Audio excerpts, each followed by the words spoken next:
సహకారం అందిస్తున్నాం. ఎందుకంటే బాగోవాలి, ప్రతి కుటుంబం ఆనందంగా ఉండాలి, ప్రతి కుటుంబంలో కూడా చదువుకోవాలి. ఈ ఆలోచనతో మేము ముందుకు వెళ్తూ ఉంటాం. కాబట్టి మీకు మీ కుటుంబాల్లో మేము కూడా ఒక సభ్యులం అనే భావంతో మీరు ఉండండి.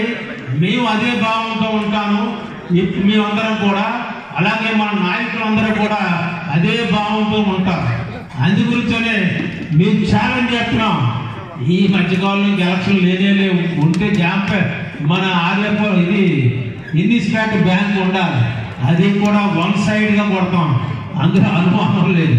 కాబట్టి ఒక మంచి ముఖ్యమంత్రి ఆధ్వర్యంలో, ఒక మంచి యువ నాయకుడు లోకేష్ ఆధ్వర్యంలో, మంచి డైనమిక్ హీరో పవన్ కళ్యాణ్ ఆధ్వర్యంలో మనం అందరం కూడా పనిచేస్తున్నాం. కాబట్టి ఆ విధంగానే చేసుకుంటూ మన సిటీని, మన తెలుగుదేశం పార్టీని ఇంకా ఇంకా ఇంకా మనం బలపరుచుకుంటూ, ఎవరికి ఏ కష్టం వచ్చినా మనం ఆదుకుంటూ, రేపు ఎలక్షన్లో మన కార్పొరేషన్ వచ్చినా వన్ సైడ్ కొడతాం, అందులో అనుమానం లేదు మీ అందరికీ. తర్వాత ఒకే విషయం చెప్పి నేను విరమిస్తాను. ఎందుకంటే అందరూ వచ్చి నాకు చెప్తూ ఉంటారు మీ ఎమ్మెల్యేతో పాటు.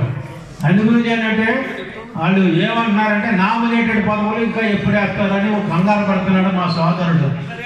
ఆల్రెడీ దాన్ని వర్కౌట్ చేశాడు మీ ఎమ్మెల్యే, అక్కడ పంపించారు. నేను కూడా వెళ్ళి ఆ ఫైల్ ఏమైందని కూడా నేను అడగడం జరిగింది. అందు గురించి ఆ నామినేటెడ్ పదవుల విషయంలో కూడా దామాషాగా మనకు దక్కినట్లని మీ ఎమ్మెల్యే ఎట్టి పరిస్థితులు విడిచిపెట్టారు. ఎందుకంటే మీ ఎమ్మెల్యేకి లోకేష్ గారికి ఉన్నటువంటి స్నేహ బాంధవ్యాలు అలాంటి చంద్రబాబు నాయుడు ఇటు. అందు గురించనే మీరు కంగారు పడక్కర్లేదు. త్వరలోనే అన్ని కమిటీలు కూడా ఎవరైతే పనిచేశారో, ఎవరైతే ఎలక్షన్లో పనిచేశారో, మనకున్న 42 వార్డుల్లో నాకు బాగా తెలుసు. ఎవరు పనిచేయలేదు కూడా నాకు తెలుసు. అది మనసులో పెట్టుకుంటాం.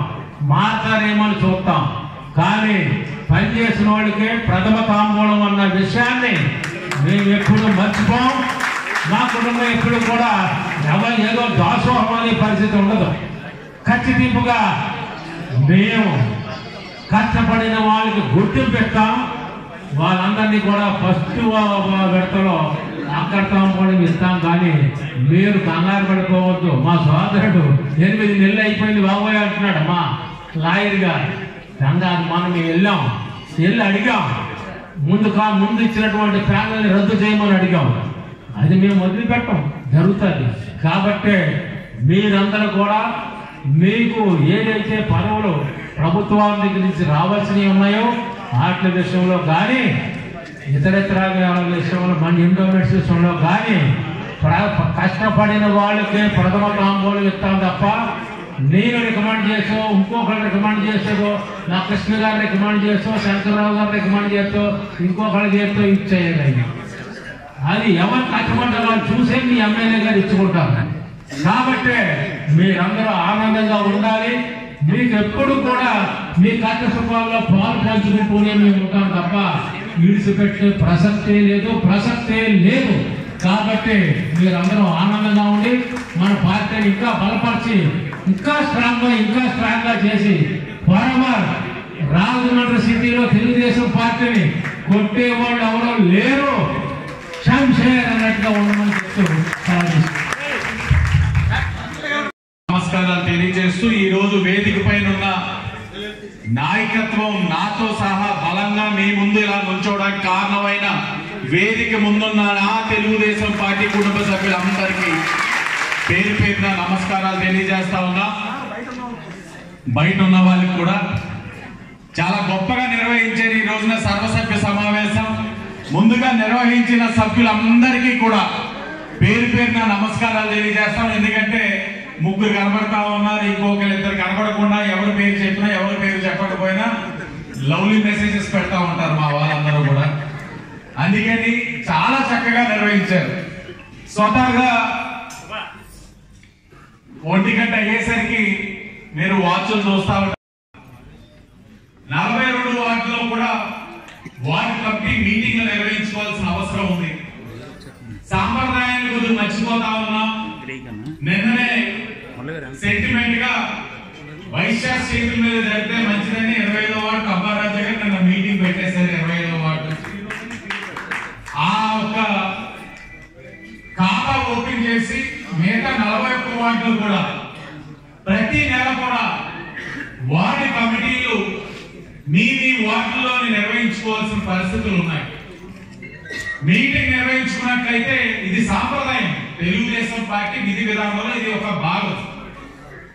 మీరు నిర్వహించిన మీటింగ్ లో మీ వార్డులో ఉన్న రోడ్లు కానీ, మీ వార్డులో ఉన్న డ్రైన్లు కానీ, మీ వార్డులో ఉన్న లైటింగ్ సమస్య కానీ, మీ వార్డులో శానిటేషన్ సమస్య కానీ, లేకపోతే మీ వార్డులో ఎవరైనా పార్టీ నమ్ముకున్న కార్యకర్తకు ఆర్థికపరమైన సమస్యలు కానీ, వైద్యపరంగా సమస్యలు కానీ, వారికి ఎన్టీఆర్ వైద్య సేవలు ఉన్నా వర్తించకపోగా వాళ్ళు ఆర్థికంగా ఈ మధ్య ఏదైనా హాస్పిటల్లో ట్రీట్మెంట్ చేసుకుంటే సీఎం సహాయ నిధి నుంచి వారు అభ్యర్థులను కానీ ఇవన్నీ కూడా మీరు చర్చించుకొని అది మన తెలుగుదేశం పార్టీ ఆఫీస్కి ఇచ్చినట్లయితే ఇప్పుడు నేను నాకుగా మీ వార్డు దగ్గరికి వచ్చి చేసే కార్యక్రమం ఈ యొక్క ఒత్తిడి తగ్గించిన వాళ్ళు అవుతారు.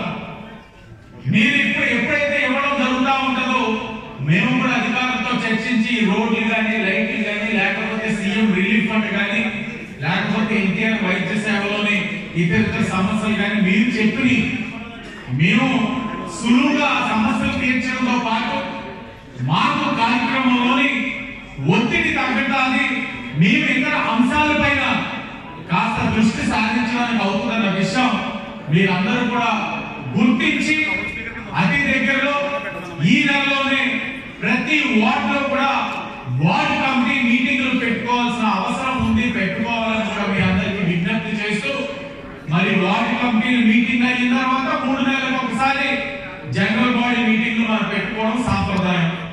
మరి అలాగే 3 నెలలు పూర్తవుతున్న సందర్భంగా ఈ నెల జనరల్ బాడీ మీటింగ్ పెట్టుకున్నాం. జనరల్ బాడీ మీటింగ్ పెట్టినప్పుడు సాంప్రదాయంలో భాగంగా ఎమ్మెల్యేగా నేనే ప్రతి వార్డు కూడా మాట్లాడడం జరిగింది. రండి అని చెప్పి ఆహ్వానించడం కూడా జరిగింది. కిందటి జనరల్ బాడీ మీటింగ్ మీద ఈ జనరల్ బాడీ మీటింగ్ లో కార్యకర్తలు రెట్టింపు ఉత్సాహం జోసుతోటి ఉన్నారు. అది గమనిస్తా ఉన్నాం. జోసులోని కారణాలు మీకు ఏ సమస్య వచ్చినా తెలుగుదేశం పార్టీ ఎన్డీఏ కూటమి మీకు అందుబాటులో ఉంది. మీరు ఏ సమస్యతో వచ్చినా ఆ సమస్యతో వచ్చిన వారిని గంటల తరబడి కూర్చోబెట్టకుండా వచ్చిన వెంటనే అరగంటలోనే ఆ సమస్యను పరిష్కరించి సంబంధించిన అధికారితో మాట్లాడి మిమ్మల్ని పంపించడంతో పాటు మా మల్లరాజు గారు నవ్వేస్తా ఉన్నారు. పాటు ఈ సమస్య ఏమైందని కూడా మా ఎమ్మెల్యే ఆఫీసర్ మిమ్మల్ని అడుగుతా ఉన్నారు. ఈ సమస్య ఏమైంది, అయిందా లేదా, అధికారి స్పందించారా లేదా, లేకపోతే అధికారికి ఇంకా పాత వాసనలో పోలేదా అని కూడా అడుగుతా ఉన్నా. పాత వాసనలో పోకపోతే అతనికి కొత్త వాసన రుచి చూపిస్తా ఉన్నా. ఎక్కడ కూడా మొహమాటాలు లేవు. ఈరోజు చాలా మంది అడుగుతా ఉన్నారు, నెక్కిన తర్వాత కామ్గా రిలాక్స్ గా అవ్వచ్చు కదా అని. ఒకటే ఆలోచించుకున్నా, మేయర్గా అయి ఉన్నారు, ఎమ్మెల్సీగా అయి ఉన్నారు, ఎమ్మెల్యేగా అయి ఉన్నారు. 3 సార్లు పదవులు వచ్చిన తర్వాత వస్తాది. ఒకసారి మీకు పదవులు ఎక్కువైపోయినాయి, ఇంకొక అవకాశం తర్వాత ఇద్దాం, కొత్త వారిని చూద్దాం అని గ్యాప్ ఇచ్చి నెగ్గిన వారే కానీ ఏకంటిగా నెగ్గుకుంటూ రావడం కష్టం. కానీ 74,000 మెజార్టీ తోటి మీరందరూ కూడా మరొక అవకాశం ఇచ్చేరు అంటే నేను మరింత రెట్టింపు బాధ్యతతోటి పని చేయాలన్న ఆలోచనతో పనిచేస్తా ఉన్నాను. అది మీరందరూ కూడా గమనించారు. వేరే ఏ ఉద్దేశం కూడా లేదు. ఎందుకంటే మరలా నా ఓటు ఇంకొక 5వ సంవత్సరంలోనే, నాకేసే ఓటు 5వ సంవత్సరంలోనే, మధ్యలో ఎన్నికలు అనేకంగా వస్తాయి. కానీ నా ఆలోచన ఒకటే, నాది కాదు, ఇక్కడ పార్టీ బలపడాలి, చాలా బలంగా ఉంది, ఇంకా బలం పెరగాలన్న ఉద్దేశంతో మేము పనిచేస్తా ఉన్నాం. 7 నెలలు అవస్థా ఉంది. మీ ఎమ్మెల్యేగా ఏం చేసా ఓటేసి మీరు కూడా ప్రజలకు చెప్పుకోవాలి కదా అని మీరు ఆలోచించవచ్చు. అనేక ప్రెస్ మీట్లు కూడా పెట్టి నేను చెప్తా ఉన్నా, మరలా చెప్తా ఉన్నాం. ఈ 7-8 నెలల్లో సుమారు 90 కోట్ల పనులు ప్రారంభించుకున్నాం రాజమండ్రి సిటీలో. 90 కోట్లు. అందులో ఇప్పటికి 12 కోట్లు విలువ చేసే పనులు పూర్తి చేసుకున్నాం. 40 కోట్లు విలువ చేసే పనులు నడుస్తా ఉన్నాయి. గట్టిగా ఉంటే 2-3 రోజుల్లో సుమారు 30 కోట్ల పనులు కూడా టెండర్ అయిపోయి కాంట్రాక్టర్లు వచ్చి ప్రారంభించుకోబోతా ఉన్నాం. ఇంకో 10-15 కోట్లు టెండర్ ప్రాసెస్ లో ఉన్నాయి, అవి కూడా ప్రారంభించుకోబోతా ఉన్నాం. ఈ 7-8 నెలల్లో ఇది మీ ఎమ్మెల్యే చేసిన పనులు. ఎన్డీఏ కూడా ఎమ్మెల్యేగా చేస్తున్న పనులు. ఎక్కడికక్కడ పనులు చేసుకుని నేను ఒక్కడే ఏకచిత్రాభివృద్ధి నాయకుడిగా తిరిగేలేక ఎక్కడ పనులు జరుగుతున్నా ఆ ప్రాంతంలో నాయకుడి ముందు మీరు వెళ్ళండి, ప్రజలకి చెప్పండి. రాష్ట్రంలో ఎక్కడ లేని ఇక్కడ జరుగుతూ ఉన్నాయి. ఎలా చేయగలుగుతా ఉన్నాం అంటే, ఒకటి పన్నులు బాకీలు ఉన్న కార్పొరేషన్ నుంచి పన్నులు వసూలు చేస్తా ఉన్నాం, రాబడి సృష్టిస్తా ఉన్నాం, తద్వారా పనులు చేస్తా ఉన్నాం. ఇది మీరు చెప్పాల్సిన అవసరం ఉంది. అలాగే మేము ఒక కార్యక్రమం శ్రీకారం చుట్టాం, మీ భద్రత మా బాధ్యత అని చెప్తే మొదట్లో నవ్వారు. ఏంటి కార్యక్రమంలో లాభం అని మీటింగ్ ఏర్పరచుకున్నాం. సుమారు 20,000 మంది మహిళల్ని కలిసాం. కలిసిన తర్వాత అవగాహన చేసుకొని మహిళలు చెప్పిన బాధలు విని చాలా బాధపడి దీనికి పరిష్కారం తీసుకురావాలని వారు అనేక మీటింగ్ లో చెప్పేవారు. మహిళలు ఇక్కడే చాలా చీకటిగా ఉంది, లైట్లు లేవు, దానివల్ల అక్కడ అల్లరి మొక్కలు గుమ్ముతా ఉన్నారు, కలుస్తా ఉన్నారు. అక్కడ వారందరూ రాత్రి అయితే మమ్మల్ని విమర్శిస్తా ఉన్నారు, మమ్మల్ని ప్రశాంతంగా నిద్రపోనివ్వట్లేదని అనేక సందర్భాల్లోని మీ భద్రత మా బాధ్యత ద్వారా చెప్పడం జరిగింది. ఇవన్నీ కూడా అవగాహన చేసుకొని కార్పొరేషన్ ద్వారా ఇప్పుడు ఏదైతే వారు మీ భద్రత మా బాధ్యత కార్యక్రమంలో చీకటిగా ఉన్న ప్రాంతాలు చెప్తున్నారో అన్ని ఎంచుకొని సుమారు 1 కోటి రూపాయలు విలువ చేసే లైట్ అన్ని కూడా వేసి రాజమహేంద్రవరంలో ఎక్కడ చీకటి అనేది లేకుండా చేస్తా ఉన్నాం. అది కూడా మీ భద్రత మా బాధ్యత ద్వారా వచ్చిన ఫలితం అని ఈ రోజు గర్వంగా చెప్తా ఉన్నాం. 1 కోటి రూపాయలు టెండర్లు అయిపోయి కాంట్రాక్టర్ కూడా వచ్చింది, అది దగ్గర ఆ కార్యక్రమం కూడా చేయబోతా ఉన్నాం. అలాగే చెప్పేవారు అల్లని మొక్కల సంఖ్య పెరిగిపోయింది, చాలా ఇబ్బంది పెడతా ఉన్నారు, తాగి గోల చేస్తా ఉన్నారని చెప్పారు. చెప్పినప్పుడు నేను ఆ రోజు అన్నా, రాజకీయంగా కాసంత ఇబ్బందికరం అంటే తప్పు చేసిన వారు ఏ పార్టీలో ఉన్నా చర్యలు అనేది తప్పవు. రాజమహేంద్రవరంలో మహిళల శ్రేయసే మాకు ముఖ్యమని చెప్పాం. ఆ మాట చెప్పినప్పుడు మన వారు కూడా అదేంటి కాస్త ఆలోచించుకొని చెప్పబోయారా అన్నారు. నేను ఆ రోజు చెప్పాను, రాజకీయాలు చేసినప్పుడు కాస్తంత ఉన్నతంగా చేద్దాం, అవకాశం ఉంటే వాడిని సరి చేసుకోమని చెప్తాం, సరి చేసుకోలేదో మనం పార్టీని సరిచేద్దాం, లేదంటే పార్టీ పైన ఉన్న గౌరవం తగ్గుతారని చెప్పి ఆలోచించి ఈ 8 నెలల వ్యవధిలో సుమారు 7 మంది పైన రౌడీ షీట్ కూడా ఈ రోజు నగరంలో ఓపెన్ చేశామని గౌరవంగా చెప్తా ఉన్నాం.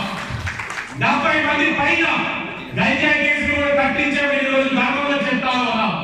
నాటు సారా పైన ముక్కు పాలనతో వ్యవహరిస్తామని కూడా ఈ రోజు గౌరవంగా చెప్తా ఉన్నాం. సారా కసేవాళ్ళు వస్తా ఉన్నారు, వచ్చి ఒక 4 నెలలు వదిలేండి, ప్రతి నెల మీకు ఎంత మామూలు ఇస్తామని కూడా చెప్పడం జరుగుతా ఉంది. ఎంత ధైర్యం అంటే వారు తెలుగుదేశం పార్టీ ఎన్డీఏ కూటమి ఎమ్మెల్యే అభ్యర్థి దగ్గరికి వచ్చి మీకు మామూలు ఇస్తా ఉన్నారు అంటే గత 5 సంవత్సరాలు వైసీపీ పార్టీలో మామూలు కక్కుతూ పడేవారు ఉండొచ్చేమో కానీ ఎన్డీఏ పార్టీ తెలుగుదేశం పార్టీలో ఎవరు ఉండరు. అక్కడ మహిళలకు శ్రేయస్సు ముఖ్యం. ఆఖరికి ఎక్సైజ్ అధికారి పాత్ర కూడా నేను పోషించి ఇందాక నిర్మల్ గారు చెప్పారు, చాలా తిట్లు కాశారు. పాపం తిట్లు అంటే ఎక్కువ మంది కాదు, కానీ తిట్లు కాశారని చెప్తా ఉన్నారు, కానీ ఆవిడ చెప్పట్లేదు. రామదాసుపేటలోని అనేక మంది మహిళలు వచ్చి అభినందించారు. ఈ సారా వల్ల మా భర్తలు నాశనం అయిపోతా ఉన్నారు, మా కాళ్ళు పెరుగుతా ఉన్నాయి, ఎప్పటికైనా ఒకరు స్పందించేది విధంగా. ఇవన్నీ కూడా ఈ 7 నెలల్లో మీకు చేసిన కార్యక్రమాలు. అలాగే మనం నగరంలో ప్రజా దర్బారు పెట్టుకున్నాం. అనేకమైన ప్రాంతాల్లో ప్రజా దర్బారు పెట్టుకున్నప్పుడు ప్రజలు వచ్చి కొత్త రేషన్ కార్డులు కానీ, కొత్త పెన్షన్లు కానీ, పార్కులు సుందరీకరణ చేయమని, అనేకమైన రోడ్లు కావాలని, డ్రైన్లు కావాలని అర్జీలు పెట్టుకున్నారు. ప్రజా దర్బార్లో ఏదైతే పార్కులు సుందరీకరణ చేయమని అడిగారో సుమారు 17 పార్కులు ప్రజా దర్బార్లో వచ్చిన అర్జీని 5 కోట్ల విలువ చేసే ఆ పార్కుల్ని టెండర్లు పిలిపించి అతి దగ్గరలో ప్రారంభిస్తున్నామని కూడా మీ గర్వంగా చెప్తా ఉన్నాం. ఇది ప్రజా దర్బార్ నుంచి వచ్చిన ఫలితం. అలాగే ప్రజా దర్బార్లో కొత్త రేషన్ కార్డులకి, కొత్త పెన్షన్లకి, కొత్త ఇళ్ళకి ఏదైతే అర్జీలు పెట్టుకున్నారో అవన్నీ కూడా ఆన్లైన్ చేయించాం. ప్రభుత్వం ఎప్పుడు నిర్ణయం తీసుకున్నా వారందరికీ కూడా ఆ రేషన్ కార్డులు కానీ, ఆ పెన్షన్లు కానీ ఇవన్నీ కూడా అతి దగ్గరలో ఇచ్చే కార్యక్రమం కూడా తీసుకుంటున్నామని ప్రజా దర్బార్ నుంచి వచ్చిన ఫలితం అన్న విషయం కూడా మీరు గమనించి మీ వార్డులో ఉన్న ప్రజలకి తెలియజేయండి. ఈ ప్రభుత్వం పనిచేస్తా ఉంది. ఆర్థికంగా ఎన్ని సమస్యలు ఉన్నా గత 5 సంవత్సరాలు వైఎస్ఆర్ కాంగ్రెస్ పార్టీ వారు 19 లక్షల కోట్లు అవినీతి చేసి రాష్ట్రాన్ని అప్పుల ఊటులో కోసిన ఈ రాష్ట్రం 8 నెలల్లో సంపద సృష్టించుకుంటూ ముందుకు వెళ్తా ఉందన్న విషయం మీరందరూ కూడా ప్రజలకి వివరించాలి. మన నాయకుడు చంద్రబాబు నాయుడు గారు ఏ విధంగా కష్టపడతా ఉన్నారు, కేంద్రం నరేంద్ర మోడీ గారు ఏ విధంగా సహకరిస్తున్నారు, వారి సహకారం ఇక్కడ ముఖ్యమంత్రి, ఉప ముఖ్యమంత్రి కష్టం వల్ల ఈ రోజు ఈ రాష్ట్రాన్ని మనం నెట్టుకుని ముందుకు తీసుకెళ్లగలుగుతా ఉన్నాం. సంవత్సరానికి 70,000 కోట్లు కేవలం వడ్డీ కట్టే పరిస్థితులు కూడా ఈ రోజు రాష్ట్రంలో ఉన్నాయి. 70,000 కోట్లు కేవలం వడ్డీ. ఇవన్నీ కూడా మీరు గమనించండి. అలాగే నిన్ననే ముఖ్యమంత్రి గారు టెలికాన్ఫరెన్స్ అయ్యింది. టెలికాన్ఫరెన్స్ లోని ఆయన కొన్ని అంశాలపైన చర్చిస్తున్నప్పుడు ఆయనకున్న రికార్డ్ డేటా బట్టి చెప్తా ఉన్నారు. కొన్ని నియోజకవర్గాల్లో శాసనసభ్యులు, కార్యకర్తలు కానీ, కొంతమంది నాయకులు కానీ గుర్తింపు ఇవ్వట్లేదు. కొత్తగా పార్టీలో చేరిన వారికి మొద్దు చూపిస్తా ఉన్నారు, పదవులు ఇస్తా ఉన్నారని చెప్పడం జరిగింది. నేను గర్వంగా చెప్తా ఉన్నా, చాలా గర్వంగా, గౌరవంగా చెప్తా ఉన్నా, పార్టీ జెండా మోసిన అసలు సిసలైన కార్యకర్తలందరికీ కూడా గుర్తింపిస్తూ ముందుకి తీసుకెళ్తామని గర్వంగా చెప్తా ఉన్నా. రాజమండ్రి సిటీలో వయసు చిన్నదైనా ప్రతి ఒక్కరిని గౌరవిస్తా ఉన్నా. నా వయసు బట్టి నేను గౌరవించుకుంటూ వెళ్తా ఉన్నా. పదవి గొప్పదైనా పదవితో అహంకారం రాని పరిస్థితులు నేను దృష్టి పెట్టుకుంటా ఉన్నా. ఎందుకంటే పదవులు కొత్తది కాదు ఈ కుటుంబానికి. ఈ పదవులు అన్ని కూడా ఈ కుటుంబం చాలా చూస్తుంది. చాలా గర్వంగా చెప్తా ఉన్నాం. ఇవన్నీ కూడా చేసుకుంటూ వెళ్తా ఉన్నాం. అలాగే ఎప్పుడు లేని విధంగా 40 సంవత్సరాలుగా ఎప్పుడు లేని విధంగా నాయకుల్ని ఆర్థికంగా అన్ని విధాలుగా కూడా గౌరవించి ముందుకు తీసుకెళ్లే బాధ్యత ఈ రోజు శాసనసభ్యుడిగా నేను తీసుకుంటా ఉన్నా. జోబులు నిండాయని చూశారు కానీ కార్యకర్తల జోబులు ఏనాడు చూడాల. ఈ రోజు ఆ కార్యక్రమం కూడా చేస్తా ఉన్నాం. గర్వంగా చెప్తా ఉన్నా. ఇంకా సంవత్సరం పూర్తి అవ్వలేదు.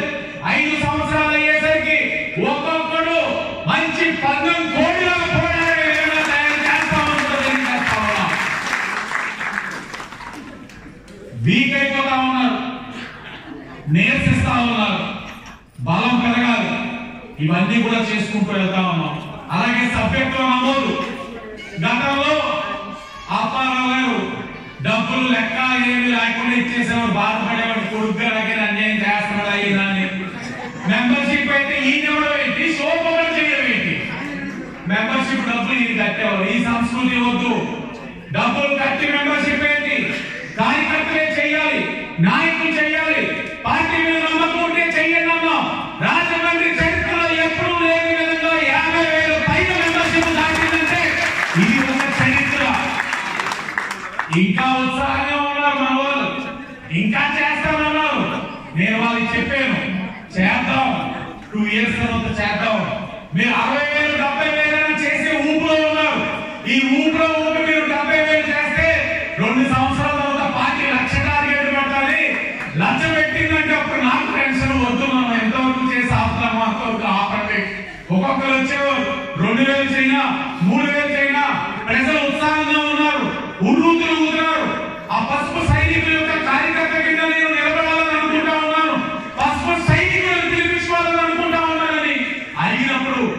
ఉత్సాహం ఊపు ఉంచండి. 2 ఏళ్ళ తర్వాత మళ్ళా చేద్దామని కూడా చెప్పడం జరిగింది. అలాగే ఎన్నికల ముందు నగర కమిటీ వేసుకున్నాం. అనుబంధ కమిటీలు అయితే 20 సంవత్సరాల నుంచి లేవంట కమిటీలు. అలాగే పార్లమెంట్ కి పంపించాం, కొంతమంది నాయకుల్ని రాష్ట్రానికి పంపించాం, కార్పొరేషన్ చైర్మన్ గా కూడా ఆ రోజున చేసుకున్నాం. అవన్నీ కూడా ఆ రోజు ఎవరికి వారికి గౌరవం ఇస్తూ గుర్తింపిస్తూ బాధ్యతగా చేయమని చెప్పి ఇవ్వడం జరిగింది. వారందరూ కూడా ఈ రోజు చాలా సమర్థవంతంగా నిర్వహించారు. సంవత్సరాలుగా పదవులు అయిపోయి ఈ రోజు పదవి వచ్చింది. ఆ పదవికి గౌరవం వచ్చే విధంగా పనిచేస్తారని పని చేసుకుంటూనే వచ్చారు. అలాగే ఎన్డీఏ కూటమి అధికారులు వచ్చిన తర్వాత కూడా పదవులు మీరందరూ కూడా తెలుసుకోవాలి. ఎన్డీఏ కూటమి అధికారులు వచ్చిన తర్వాత ఈ 8 నెలల్లో అర్బన్ హెల్త్ సెంటర్స్ ఉన్నాయి. సుమారు 8 అర్బన్ హెల్త్ సెంటర్స్ ఉన్నాయి. ఈ 8 అర్బన్ హెల్త్ సెంటర్స్ కూడా 8 తెలుగుదేశం పార్టీ సీనియర్ నాయకులు గౌరవించే విధంగా చైర్మన్లు కూడా వేసామని ఈ రోజున చాలా గర్వంగా చెప్తా ఉన్నా. వాళ్ళు ఇప్పటికే పనిచేస్తా ఉన్నారు. నిన్ననే మూర్తి గారు కూడా ఒక పెద్ద రిపోర్ట్ కూడా పెట్టారు, ఇన్ని సమస్యలు ఉన్నాయి. అలాగే డిఎస్పిసి అనే district society for prevention of cruelty against animals, ఈ యొక్క కమిటీ కూడా పార్టీలోని గౌరవం వచ్చే విధంగా సీనియర్ నాయకులందరికీ కూడా అక్కడ కూడా గుర్తింపు ఇవ్వడం జరిగింది. అలాగే గవర్నమెంట్ హాస్పిటల్ కమిటీ ఉంది. ఆ కమిటీ కూడా మన పార్టీ నుంచి ఒక 2 ఇవ్వడం జరిగింది. బీజేపీ నుంచి ఒకరిని, జనసేన నుంచి కూడా ఒకరిని ఇవ్వడం కూడా జరిగింది. ఇవన్నీ కూడా 7 నెలల్లో వచ్చిన పదవులు. అలాగే ఆర్యపురం కోఆపరేటివ్ బ్యాంక్ ఎలక్షన్, ఆ ఎలక్షన్ లోని 100 సంవత్సరాల నుంచి ఆర్యపురం కోఆపరేటివ్ బ్యాంక్ చైర్మన్ గా టీడీపీ కార్యకర్త గాని నాయకుడు గాని ఎప్పుడు అవ్వాల. 100 సంవత్సరాల తర్వాత మొట్టమొదటిసారిగా ఈ రోజు తెలుగుదేశం పార్టీ వ్యక్తి చైర్మన్ అయి ఉన్నారు. చైర్మన్ గా ఆయన, వైస్ చైర్మన్ గా పోలాకి పరమేశ్వర్ గారు, అలాగే పిల్లి శ్యామ్ గారు, యాల వెంకట్రావు గారు, బుడ్డిగ రవి గారు, ముగిడి శ్రీనివాస్ గారు, ఎర్రమోతు ధర్మరాజు గారు, నీలపాల సత్యనారాయణ గారు, సింగంపల్లి రామకృష్ణ గారు, అందరూ కూడా తెలుగుదేశం పార్టీ నాయకులకి ఆర్యపురం కోఆపరేటివ్ బ్యాంక్ లో ఇచ్చిన అవకాశం.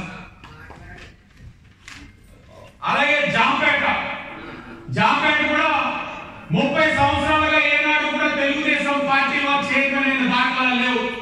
పార్టీ యొక్క విధి విధానాలను గౌరవించి పార్టీ మూలాలు వారి కుటుంబంలో ఉన్న విషయాన్ని గుర్తించి మా అన్న జయకుమార్ గారు కూడా పార్టీలో చేరారు. చైర్మన్ కింద అవ్వడం కూడా జరిగింది, బొమ్మల జయకుమార్ గారు. అలాగే వైస్ చైర్మన్ కింద పెద్దలు రొబ్బు శేఖర్ గారు అవ్వడం జరిగింది. అలాగే ద్వారా పార్టీ సుందరి గారికి కూడా డైరెక్టర్ గా ఇవ్వడం జరిగింది. అలాగే శ్రీనివాస్ రావు గారు, గొడ్డముక్కల ప్రసాద్ గారు, కనకం నాగేశ్వరరావు గారు, అలాగే జామకృష్ణ గారు, వీళ్ళందరికీ కూడా తెలుగుదేశం పార్టీ నుంచి జాంపేట కోఆపరేటివ్ బ్యాంక్ లోని అవకాశం కల్పించాలన్న విషయం కూడా గమనించారు. అలాగే రాష్ట్ర ప్రభుత్వం చైర్మన్ డైరెక్టర్లు కూడా వేయడం జరిగింది. దాంట్లో మన తంగెల బాబీ గారికి పద్మశాలి కార్పొరేషన్ వేయడం జరిగింది. అలాగే urban financial infrastructure development corporation director కింద ఎర్ర వేణు గారిని గుర్తించడం జరిగింది. అలాగే సెటిల్మెంట్ కార్పొరేషన్ చైర్మన్ గా కుడుపుడి సత్యబాబు గారిని కూడా గుర్తించడం జరిగింది. అలాగే బ్రాహ్మణ వెల్ఫేర్ కార్పొరేషన్ గా బీజేపీ నుంచి రావడం జరిగింది. అలాగే క్షత్రియ వెల్ఫేర్ డెవలప్మెంట్ కార్పొరేషన్ గా మంత్రి సత్యనారాయణ రాజు గారు, మాస్టర్ గారు అని పిలుస్తారు, ఆయన కూడా ఇవ్వడం జరిగింది. ఇవన్నీ కూడా డైరెక్టర్లు, చైర్మన్లు. మీరు ఆలోచించండి, పార్టీ 30-40 సంవత్సరాల్లో ఇలాంటి పదవులు ఎన్ని వచ్చినాయి అన్నది అందరూ కూడా ఆలోచించాలి. అలాగే ఛాంబర్ ఆఫ్ కామర్స్ 30 సంవత్సరాల నుంచి ఛాంబర్ లో ఏనాడు కూడా ప్రెసిడెంట్ గా ఎవరికి కూడా గుర్తింపు రాని పరిస్థితి. ఈ రోజు మొట్టమొదటిసారి ఛాంబర్ ప్రెసిడెంట్ గా ఒక యువ నాయకుడు, పార్టీ జెండా మోసిన వ్యక్తి తప్పల రాజా గారికి ఈ రోజున ఛాంబర్ అధ్యక్షుల కింద చేసుకున్నాం. ఈరోజు గర్వంగా చెప్తా ఉన్నాం. అలాగే తోట లక్ష్మీనారాయణ గారు joint secretary TDP, Dondapati Jayasimha గారు టీడీపీ, సోదరులు దీపు గారు, ఎనుమూరు దీపు గారు టీడీపీ, బేలులాల్ జైన్ గారు టీడీపీ, మండపల్లి సత్యనారాయణ మూర్తి గారు టీడీపీ, సల్లాడి సుబ్రహ్మణ్యం గారు టీడీపీ, తాటి సత్యనారాయణ గారు టీడీపీ, బామెర్ల వీర వెంకట సత్యనారాయణ మూర్తి గారు టీడీపీ, పొలవర్తి వీర వెంకటేశ్వర గారు టీడీపీ, కొంచి దుర్గా ప్రసాద్ గారు టీడీపీ, పురోహిత్ హనుమాన్ సింగ్ టీడీపీ, కొయ్యాల కుమారి గారు రూరల్ అయినా సరే ఒక మహిళగా టీడీపీ, గంధి రాజా గారు టీడీపీ. ఇంతమందికి మనం ఆర్యాపురం కానీ జాంపేట కానీ చాంబర్ కానీ ఇంతమందికి మనం అవకాశాలు ఇచ్చుకుంటూ వచ్చాం. నేను ఒక్కటే చెప్తా ఉన్నా, 30-40 సంవత్సరాలుగా పార్టీ ఉండగా అధికారంలో ఉన్నా ప్రతిపక్షంలో ఉన్నా ఇంతమందికి మనం ఎందుకు గుర్తించలేకపోయాం? ఇంతమందికి మనం ఎందుకు అవకాశం ఉన్నా గౌరవించలేకపోయాం? ఈరోజు మనం గుర్తించుకుంటా ఉన్నాం, ఈరోజు మనం గౌరవించుకుంటా ఉన్నాం. కార్యకర్తలు నీ ఇంటి నుంచి ఏమి కోరరు, నీ దగ్గర నుంచి ఏమి కోరరు, గౌరవం కోరుతారు, గుర్తింపు కోరుతారు కార్యకర్తలు కానీ నాయకులు కానీ. ఆ గౌరవం గుర్తింపు ఈరోజు ఇస్తా ఉన్నాం. బహుశా మరి 30-40 సంవత్సరాలుగా పదవులు ఇస్తే వాళ్ళు ఏదైనా పెద్దవాళ్ళు అయిపోతారనో, లేకపోతే పదవులు ఇవ్వడం వల్ల ఒక అబద్ధంతో భావంతో ఉంటారేమో. మరి నాకు కూడా మన ఈ పదవులు వస్తున్నాడు ఒరే శ్రీని గారు సత్యంబాబు గారు మాట్లాడుతూ జోకేశారు, ఎంతమందికి ఇస్తున్నారు ఏంటి అని. వారికి చెప్పాం, పదవులు వారికి ఇవ్వడం వల్ల నాకు ధైర్యం, భరోసా, వాళ్ళు నా వెంకటరెడ్డి కాపాడుకుంటారనే నమ్మకం, పార్టీ బలపడుతున్న విశ్వాసం. ఈ ఆలోచన నాయకుడికి ఉండాలి. ఎవరికి పోటీ కాదు, ఎవరి యొక్క పరిధిలో పనిచేసుకున్నంత వరకు ఎవరికి పోటీ కాదు. ఈ ఆలోచన విధానంతో ఇక్కడ పనిచేస్తా ఉన్నాం. అలాగే ఈ యొక్క దగ్గరలోని ఎండోమెంట్స్ కమిటీలు కూడా ఉన్నాయి. గుర్తిద్దాం, గౌరవిద్దాం. పెద్దవారిని చిన్నవారిని జెండా మోసిన ప్రతి ఒక్కరిని కూడా అనుసంధానం చేసుకొని ముందుకు తీసుకువెళ్దాం. కానీ క్రమశిక్షణ ముఖ్యం, క్రమశిక్షణ చాలా ముఖ్యం. గౌరవ ముఖ్యమంత్రి గారు అదే చెప్తా ఉన్నారు. గుర్తించండి, కష్టంలో పనిచేసిన వారిని, యూనిట్ లో పనిచేసిన వారిని, బూత్ లో పనిచేసిన వారిని అందరినీ కూడా గుర్తించండి. గుర్తించి వారికి గౌరవం ఇవ్వండి. పార్టీ జెండా మోసడానికి గౌరవం ఇవ్వాలన్నారు. ఈ రోజు నేను చెప్పిన వారిలోని ప్రతి ఒక్కరు కూడా జెండా మోసిన వారే, ప్రతి ఒక్కరు కూడా క్షేత్రస్థాయిలో పనిచేసిన వారే. వారికి గౌరవించుకుంటూ వెళ్తా ఉన్నాం. అన్ని దగ్గరలో ఎండోమెంట్స్ కమిటీలు వస్తా ఉన్నాయి. తప్పకుండా పార్టీ కోసం కృషి చేసిన వారు, అలాగే వారికి ప్రత్యామ్నాయంగా రేపు కార్పొరేషన్ కూడా వస్తాయి. ఇందా పెద్దలు చెప్పినట్లుగా ఎన్నికలు ఎప్పుడు పెట్టినా ఇక్కడ ఎన్డీఏ మళ్ళా కార్పొరేషన్ కైవసం చేసుకోవడం ఖాయం. మీరు పోటీకి అభ్యర్థులు వెతుక్కోవాలి, మేము పోటీలో ఉన్న అభ్యర్థుల్ని ఎంచుకోవాలి, మీరు పోటీ కోసం అభ్యర్థుల్ని పార్టీ నుంచి తెచ్చుకోవాలి. కానీ మా మీద అడుగుతారేమో అని భయంతో ఉన్నాం ఇక్కడ. అంటే మా కుటుంబం పెద్దది, మీకు కుటుంబ విలువలే లేవు. నేను చెప్తా ఉన్నాం, ఎప్పుడు పోటీ పెట్టినా మేయర్ సీటు తెలుగుదేశం పార్టీ కైవసం చేసుకుంటుంది. ఎన్డీఏ కూటమి నెగ్గుతాం, తప్పకుండా నెగ్గుతాం. ఆ విశ్వాసం ఉంది. ఆ ఎన్నికల కోసం ఇప్పటి నుంచే కృషి చేస్తా ఉన్నాం. నేను చెప్పేది ఒకటే, క్రమశిక్షణ ముఖ్యం. నాకు వచ్చిన అవకాశాలు కూడా ఒక సందర్భంలో నేను కోల్పోయాను. చేయని తప్పులన్నీ కూడా నాకు ఆపాదించి కొన్ని ఇబ్బందులు పెట్టారు. నేను ఏ రోజు కూడా నా కోపాన్ని వ్యక్తం చేయాల. నేను ఎప్పుడు కూడా హైకమాండ్ కి లవ్ లెటర్లు రాయాలా, నేను ఎప్పుడు కూడా హైకమాండ్ కంప్లైంట్లు పెట్టా. నేను ప్రజాక్షేత్రంలోనే పోరాడాను. పార్టీ గుర్తిస్తుందని నమ్మకంతో పనిచేశాను. ఈ రోజు పార్టీ గుర్తించింది. ఈ ఆలోచన ఉండాలి, క్రమశిక్షణ ఉండాలి.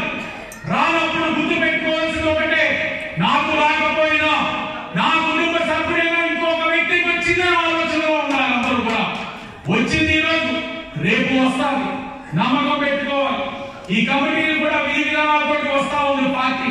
ప్రతి ఒక్కరికి అవకాశం రావాలి. ఇందాక పెద్దలు చెప్పినట్లుగా రొటేషన్ సిస్టమ్ పెట్టుకోవాలి, గౌరవం ఇవ్వాలి. మొన్న నేను చూసాను, ఎక్కడో నారా లోకేష్ గారు చెప్తా ఉన్నారు, తెలుగుదేశం పార్టీ జాతీయ ప్రధాన కార్యదర్శిగా 3 సార్లు ఇప్పటికే చేస్తున్నాను, నా స్థానం ఇంకో వారికి ఇస్తే ఎలా ఉంటుందని కూడా నేను ఆలోచిస్తా ఉన్నానని చెప్తా ఉన్నారు. ఈ ఆలోచన పైనుంచి కింద దాకా అందరిలోనే ఉంది. ఆ ఆలోచనతో అందరూ కూడా పని చేయాలని కూడా తెలియజేసుకుంటూ, మొన్న ఇందాక శంకర్రావు గారు కానీ పెద్దలు కృష్ణ గారు అందరూ చెప్తా ఉన్నారు. ఈ వరల్డ్ ఎకనామిక్ ఫోరం కి ఏదైతే దావోస్ మీటింగ్ వెళ్ళి ఉన్నారో మన గౌరవ ముఖ్యమంత్రి నారా చంద్రబాబు నాయుడు గారు, ఐటీ మరియు విద్యాశాఖ మంత్రి లోకేష్ గారు, సోదరులు టీజీ భరత్, అలాగే కింజరపు రామ్మోహన్ నాయుడు వీళ్ళందరూ కూడా వెళ్ళే మన రాష్ట్రాల నుంచి తెలంగాణ నుంచి తెలంగాణ ముఖ్యమంత్రులు వచ్చారు, మహారాష్ట్ర నుంచి ఆ రాష్ట్ర ముఖ్యమంత్రులు వచ్చున్నారు. అంటే భారతదేశం నుంచి వచ్చిన వ్యక్తులందరూ కూడా ఒక చోటకి చేరి భారతదేశం ఒక ఆలోచన, ఈ దేశం ఎలా బలపడతా ఉంది, ఏ విధంగా ముందుకు వెళ్తా ఉంది, ఈ దేశం ఒక సమగ్రతను తెలిసే విధంగా మాట్లాడుతూ ఉన్నప్పుడు మహారాష్ట్ర ముఖ్యమంత్రి మాకు బాంబే ఉంది అధిక రాబడి తీసుకొచ్చే ప్రదేశం, అలాగే తెలంగాణ ముఖ్యమంత్రి మాకు హైటెక్ సిటీ ఉంది, రాష్ట్రానికి కావాల్సిన సంపద సృష్టించే పాయింట్ ఉంది అని అన్నారు. వారు మనసులో మాట చెప్పారట, ఆంధ్రాకి ఆంధ్రప్రదేశ్ కి చంద్రబాబు నాయుడు ఉన్నాడు, మీకు ఆయనే సంపద సృష్టికర్త, ఆయన తలుచుకుంటే మాతో పోటీ పడే సత్తా ఉన్నవారు. 5 సంవత్సరాలు జగన్మోహన్ రెడ్డి రాష్ట్రాన్ని అప్పుల ఊళ్ళోకి తీసుకెళ్లిపోయిన నష్టపరిచిన మీరు ఇంకా ఈ రోజు పోటీ పడుతున్నారంటే కేవలం చంద్రబాబు నాయుడు గారు ఒక ఆలోచన చెప్పి వారు చెప్పడం జరిగింది. అంత గొప్ప నాయకుల కింద పనిచేస్తా ఉన్నాం, అంత గొప్ప పార్టీలో మనం పనిచేస్తా ఉన్నాం. ఇది మన అదృష్టం, ఇది మన అదృష్టం మీద భావిస్తా ఉన్నాం. అందరూ కూడా కలిసికట్టుగా పనిచేయాలని తెలియజేసుకుంటూ చాలా వాటి నుంచి గేట్లు ఓపెన్ చేస్తే వైసీపీ ఖాళీ అయిపోయే పరిస్థితులు కూడా ఉన్నాయి. చాలా మంది అడుగుతా ఉన్నారు, మేము నాయకులందరికీ కూడా చెప్తా ఉన్నాం, పెద్దలకి టౌన్ కమిటీకి అందరికీ, మనం వై నాట్ 175 పోటీ పడ్డాం, మనం ప్రజాస్వామ్యాన్ని కాపాడాలి, ఆంధ్రప్రదేశ్ ని కాపాడాలి, మనం పోటీ పడ్డాం. అలా వై నాట్ 175 పోటీ పడితే మనం 164 సీట్లతో నెగ్గున్నామే, రాజమండ్రి సిటీలో 74,000తో నెగ్గున్నామే. వాళ్ళ అవసరం ఉందా, వైసీపీ వాళ్ళ యొక్క అవసరం ఉందా అని చెప్పి నేను మా వాళ్ళందరినీ కూడా అడుగుతా ఉన్నాను. కాబట్టి పార్టీ కోసం కష్టపడ్డ వారి కడుపు నిండా తర్వాతే ఎవరినైనా సరే గుర్తిస్తామని చెప్పి మా నాయకులందరికీ కూడా చెప్పడం జరిగింది. కొత్త వాళ్ళు వస్తే ముందు కూర్చోబెట్టి ఎప్పటి నుంచో ఉన్న వాళ్ళు వెనకాల కూర్చోబెట్టే సంస్కృతిని విడుదాం. పార్టీ జెండా మోసిన వారే ముందుంటారు, పార్టీలో చేరిన వారు పార్టీ కోసం కష్టపడతారు. ఆలోచన కూడా మనందరం కూడా కలిసికట్టుగా పనిచేద్దామని మీ అందరికీ మరొకసారి తెలియజేసుకుంటూ, మీరు ఎప్పుడు కూడా మీ ఓటు గొప్పగా వేశారు, మీ ఓటు వృధా కాలేదు, మీ ఓటు అనునిత్యం పనిచేస్తా ఉంది, మీ ఓటు చూసి మీరు గర్వపడేలాగే భవిష్యత్తులో కూడా పనిచేస్తారని మీ అందరికీ కూడా హామీ ఇస్తూ, మరి మా వాళ్ళు మా నాయకులు ఇప్పుడే మెనూ చెప్తా ఉన్నారు. Mutton, chicken biryani, chicken curry, fish fry, కోడిగుడ్లు, నెత్తళ్ళు, ఇంత మెనూ పెట్టే బాబు నెక్స్ట్ చంద్రబాబు అంటే అన్నా నువ్వు ఉరుకన్నా మీరు చూసుకుంటారు అంటారు మా వాళ్ళందరూ. ఇది కేవలం మీకు ఇచ్చే గౌరవం, పార్టీ జెండా మోసి మాతోటి నిరంతరం పోరాడుతున్న వ్యక్తులకి ఇచ్చే ఆతిథ్యం. మొన్న బ్లడ్ డొనేషన్ క్యాంపు విశాఖపట్నంకి నాతో పాటు నక్కర్ దేవి గారిని తవ్వ రాజా గారు వచ్చారు. వాళ్ళు చెప్తారు, వాళ్ళు అడగండి, అక్కడ విశాఖపట్నం ఉన్న ఎమ్మెల్యేలు మా దగ్గరికి వచ్చేసి 800 మంది ఎలా ఇచ్చేసారు రక్తం, ఏ విధంగా ఇచ్చేసారు అంటుంటే తవ్వ రాజా గారు నక్కర్ దేవి గారు స్టోరీ చదువుతున్నారు. మేము మార్నింగ్ ఎలా చేసాం, మధ్యాహ్నం అలా చేసామని. అంటే ప్రతి ఒక్కరు ఆశ్చర్యపోతున్నారు. ఇంత కష్టపడ్డా మీకు ఎంత చేసినా